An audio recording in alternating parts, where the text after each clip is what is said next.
La rivière Arikana, que nous survolons maintenant, est un majestueux cours d'eau qui traverse les régions de l'Abitibi-Témiscamingue et du nord du Québec. C'est l'une des plus longues rivières au Québec, car elle s'étend sur plus de 550 km. Cet ample cours d'eau à l'allure de fleuve trouve sa source dans le débit de plusieurs lacs qui sont situés près de la ville de Val-d'Or.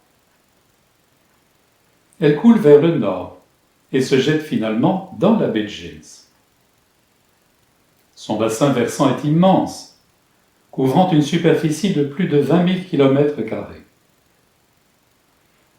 À titre d'information, ce cours d'eau a un débit moyen de 577 mètres cubes à la seconde, débit qui est évidemment très variable suivant les saisons. Mais cela donne une idée de la puissance de ces eaux.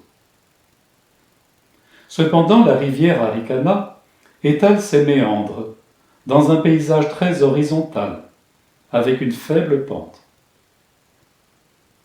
On peut remarquer que c'est la deuxième plus longue voie navigable au Canada, car elle comprend au long de son cours pas moins de 470 km de voie navigable.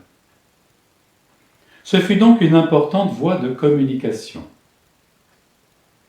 Cependant, ces eaux coulent vers le nord. Si l'on jette une bûche dans la rivière Arikana, au lieu de flotter vaillamment jusqu'au fleuve Saint-Laurent, ce très utile morceau de bois va se perdre dans le Grand Nord. Il n'était donc pas question de faire en ce cours d'eau du flottage de radeaux faits de troncs d'arbres, destinés à alimenter les énormes besoins des industries papetières de l'époque, comme c'était le cas dans les rivières dont le courant se dirige vers le sud. À de nombreuses reprises, l'Arikana étale ses flots limoneux en de vastes lacs qui communiquent entre eux.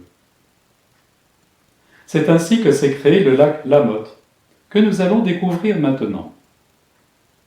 Sous nos yeux s'étale une nature pratiquement intacte, qui présente à nos yeux toute sa beauté.